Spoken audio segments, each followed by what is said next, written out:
Hi, beautiful grief growers. Happy Thursday. I hope you're doing well. Welcome to Facebook Live Thursday.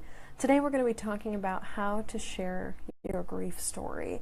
And this is not even necessarily how to share your grief story, but how to craft your grief story so that when you do share it, you feel comfortable with the information and with the vulnerability that you're giving to others. First of all, I want to let everybody know that I'm so excited. Today marks my official 1 year in business. I founded Shelby Forsythia LLC last year on August 17th, and it's just been a piece of hard work and a piece of my soul and my spirit manifest into the Facebook world, into the online world, into the podcast, into blog, into writings, and it's just been so phenomenal seeing the support that exists for this. So thank you all of you out there who've supported my business. And also today we have landed on 3,000 downloads of Coming Back, which is the podcast that I host and produce and will be talking about today. So it's just been a really good day of wonderful, overwhelming happenings and just feeling like this is the path that I'm meant to be on. This is the message I'm meant to be sending. So today we're going to be talking about how to share our stories, and I want to know if somebody has hassled you into sharing more than you're comfortable sharing in a story. So comment below while the live broadcast is going on. I'd love to open a dialogue about what it feels like when people are pushing you to share more details of your story. And so this week on the podcast, somebody wrote to me and said that they experienced two losses pretty much back to back. Her father completed suicide and her grandmother died of a heart attack very shortly after. I think it was like a 2-week span. And with that, she took 2 bereavement leaves from work, and when she came back, people kind of knew the gist of what happened but were asking for more and more details, and that made her uncomfortable. She's like, I don't even really know what my own story is. I don't know if I'm ready to share it with other people. So how do I share it in a way that makes me comfortable and helps them feel satisfied with that information? And also, how do I share in a way where I feel actually ready to share it? So we talked about that a lot on the podcast this week. I actually wrote an article about it, and it's up on my blog right now, and you can find a link to that in the description as well. So the first step in sharing your grief story, and this kind of seems like a no-brainer, but the first step in sharing your grief story is to actually decide what the story is. How much of your story do you want to tell? What details do you want to include? What are you ready to face with somebody, an actual human sitting across from you? And this could be really simple. This could just be the facts of the matter. This could be it's still a work in progress. It could be I don't have all the information yet, or it could simply just be this is what happened. It could also be something really long and detailed, something you give a backstory with, something that has plans into the future that you can see for it. It really is up to you to craft what that story is, but this is a time when it's really helpful to write down or even just compose in your head what you want your grief story to be. What events do you want to include? What events do you not want to include? And this is a time in the process where you ask yourself, what am I ready to share? What am I comfortable sharing? What feels good or feels correct or aligned to share with other people? And this is going to look different at different stages of your grief process. I talked about sharing our stories with Christina Lurchin, who was on the podcast last week, and she's who actually inspired this article. But she talked about, as time went on and as she kept working through her grief, the details that she was ready to share with and the audience that she was ready to share with kept expanding as she continued to live her life and continued to work through her grief and continued to tell her story. And part of that is because we come up on more revelations and more, what's the word I'm looking for? More patterns and more events and more details as we work through our grief with time, but also just with the fact that we are consciously working in their lives. So the first step is decide what story you're going to tell, and this can change over the course of your life, but for now, decide what story you're going to tell, what details you want to include, how nitty-gritty you want to be, etc. The second step, and this is where most people get tripped up with this, is decide who you want to share your story with. And this is the process of carefully selecting your audience, and this is where a lot of people get tripped up because they think that if people ask to hear the story, then they're obligated to share it, and that's definitely not true. So for this, I have 2 categories that you want to divide people in: people that need to know and people that you want to tell. And it kind of sounds like they could be the same, but they're not at all. So the people that need to know are co-workers, bosses, service professionals, maybe your nanny, carpool drivers, anybody who's going to be affected in some way by your grief. And this can be people you have financial relationships with, professional relationships with, like just standard working relationships with, but something about their lives is going to change as a result of your grief. So if you're taking bereavement leave, these would be people that need to know that you're going to be gone from work, what responsibilities get shuffled around. If you're going to be going out of town to a funeral, your nanny might need to know, a pet sitter, what have you. And the story that you tell to this group of people can be less detailed, and it can be a little bit more logical, and it can be just like, here's what happened, here's where we're going, here's when we're coming back, here's what happened, here's how long I'm going to be gone, here's how things are going to change. Like, the details with this can be very small and just solely related to how it's going to affect them. They are the people that need to know that this grief, this loss has happened in your life, or that you're working through something that's affecting either your performance or your family's performance every day. So this is a category that needs to know. The second category of people are people that you want to tell. And these are actually people that you will walk through your loss with. So these are your people. This is your tribe. This is your chosen family. This is your home space. These are people who you are okay with seeing you have emotions. These are people who are okay receiving really long text rants about how life just sucks sometimes and it's really hard to keep going every day. These are people who, if you were in a crisis, they're probably in emergency contacts on your phone. Like, if anything ever happens, these are the people who swoop in and save you. Like, if you're a woman, this could be your girl gang or your squad. And just, these are the people who are always there for you and who have said they will always be there for you and can prove that over time. So this is your second group of people you want to tell. And these people get a more detailed version of the story. They get your hard days, they get your rough days, they get your death anniversaries. Anytime a date comes up that you're cycling through that you're like, I just cannot get through this day. These are the people that get that story.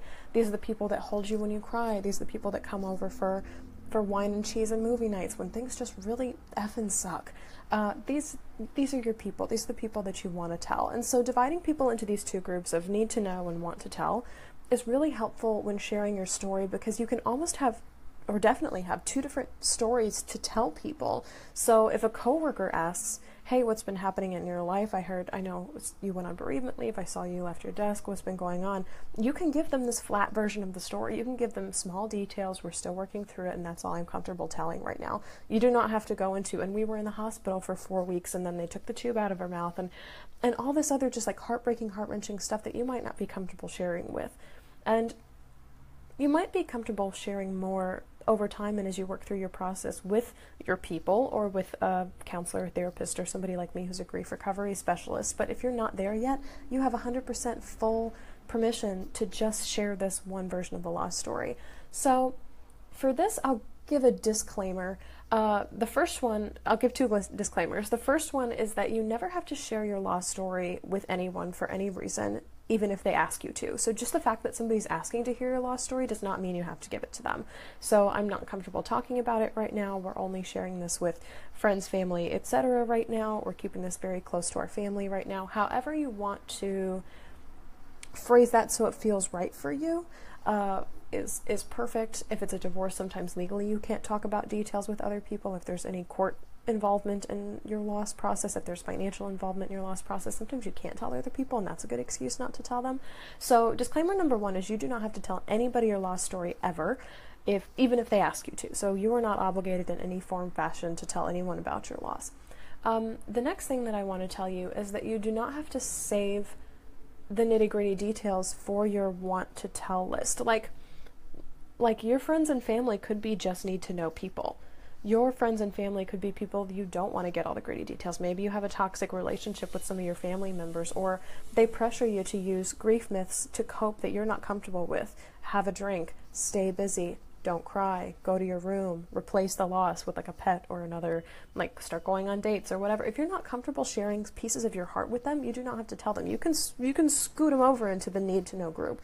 And conversely, if your banker, if your nanny, if your pet sitter, if your mailman, whoever is a person that you have shared your heart with in the past and you feel like you have a close relationship with, you can move them into the want to know category, so where they're in a more human and in a more interactive space with you where they can carry you or know about some of your tough days. So you can scoot them over into that group.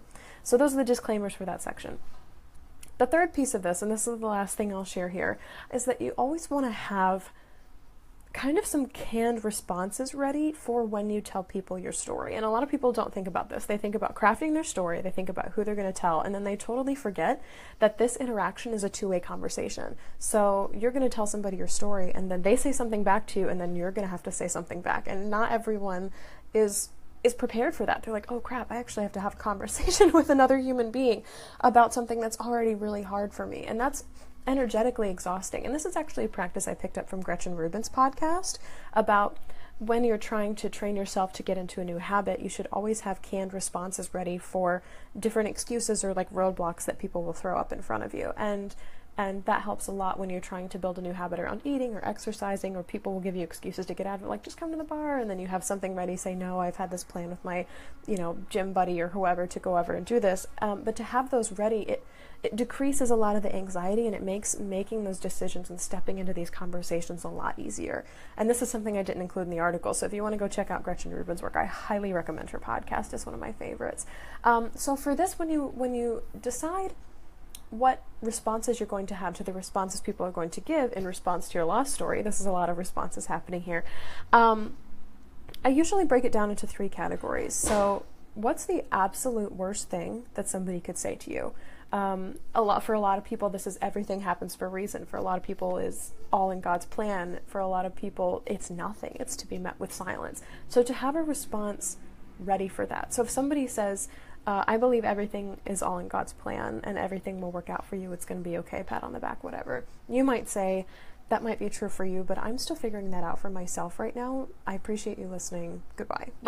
And just step away from the conversation, however you'd like to phrase in response to that. And then I like to put a response in the middle, like a midline response of what people will probably say. A lot of people will probably say, I'm so sorry, or my condolences to you and your family, or I didn't know that was going on. That sounds really hard. In which case you would say, thank you for listening. That's really helpful to me. I'm glad that I told you. However you want to phrase that to them. And then the last thing that you want to have ready is what is a response to what somebody who really, really loves you would say. Like, oh my God, I'm so sorry that's happening to you. This effing sucks. I am so sorry. This is so crappy for you right now. I want to know how I can help you. How about I come over with X, Y, or Z, or help pet sit your dog or whatever next week? In which case you would say, oh my God, thank you so much. That's something I didn't know that I needed. Can we set up a date for coffee next week and talk about it some more? Just whatever feels comfortable for you. But you want to have canned responses ready, unfortunately, for the worst thing that could possibly happen when somebody responds to you. Kind of like a mediocre thing that could happen, so think like a Hallmark sympathy card kind of line, and then what somebody you really love would say to you, and kind of what you want your responses to be for each of those. So then in the moment when you do share your story with your chosen audience, whichever side of not the aisle, but whichever side of the category they're on, you have something ready to say to them that's kind of like a follow-up that scoots under that original story, and it's a way to move forward. So you're not just presenting your story and then it hangs there in dead air, because that's really hard too, because you're literally bearing your soul to somebody. When you're telling them something you're struggling with, we don't talk about that in society, in our country. We don't talk about our struggles, and we don't really glorify them unless we've overcome them in some way. And overcoming is a word that we're still working on as a society to kind of define and break ourselves of. But this is the way that you tell your story, and you craft your grief story to fit your life and where you are right now. There's an article over on Medium, which is my blog. You can just go to shelbyforsythia.com/blog and it'll jump you straight there. And I've also linked it down here. It's called How to Perfect Your Grief Story. And then the subtitle is because it's going to come up sooner or later. And this is totally true. If something's happened to you, somebody's going to ask you about it. Like, there's no escaping this. So you may as well have a plan going in. And that's what this is all about. And that's what we talked about all week this week on the podcast. Let's see. Tanya says, for those of us who have opened up to people in the past and felt regret in that, do you have any suggestions on how to reestablish boundaries with someone who now feels like they are your confidant and is pressuring you to share further feelings? I'm going to read that one more time, not out loud.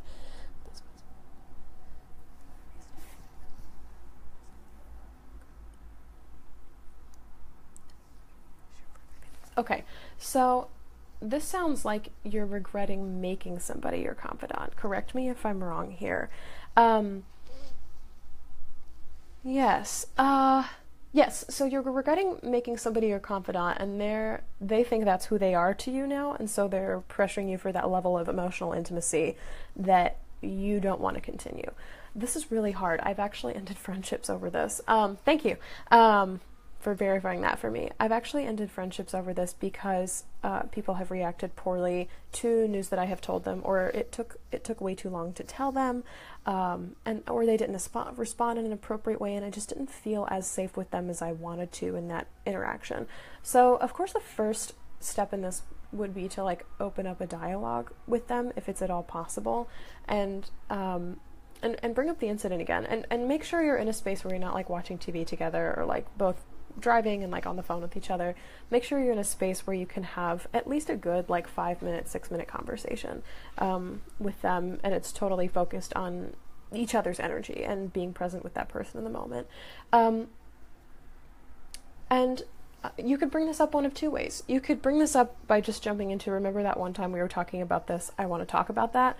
Or if they're pressuring you to share further feelings about something that's happening now, you can roll back and say, well, this one time that I said this, you responded this way, and now I feel unsafe or unheard or disrespected, or whatever the feeling that is that's coming up for you, about telling you further things. And that might be a more like logical way to go, because your brains are going to be on what they're trying to get out of you now versus what happened in the past. It would seem kind of random to bring up something that happened in the past, but this is tricky, and depending on how they respond will prove to you whether or not they should continue to be a further confidant for your feelings. So if they come back with, well, I was just saying what I was feeling, and I think you taking this all the wrong way, and blah blah blah, as opposed to, oh my god, I'm so sorry, I didn't know you took it that way, or I didn't know that you were feeling that way, or I didn't know it came off that way. Like the innocence level here and the intention level here is really going to grade for you and judge for you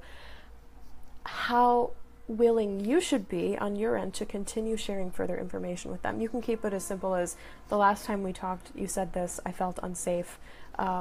I want to talk about it with you, but also I'm not comfortable sharing future things. That's definitely a way to go. Or you can go into massive detail about exactly what happened, how you were feeling, how it affected you, how you've been struggling, to take their request for further information seriously, because they didn't seem to hold proper space for you.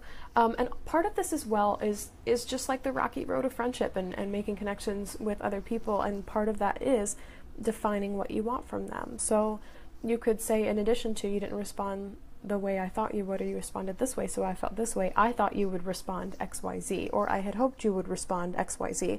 And that puts these words and puts these ideas in your mouth of kind of the space that you're hoping to mutually create with them. And again, if they're receptive to that, more power to you. The friendship can move forward. Still kind of be careful in the future sharing details with them, because there was that moment, but you kind of have that permission to open the door again there. If for some reason they're defensive, they back off or back down, they come at you and start blaming you for feeling the way that you're feeling, probably not the best person to continue sharing intimate details of your life with. And that really sucks. And that's a relationship, a friendship, a partnership that you need to grieve.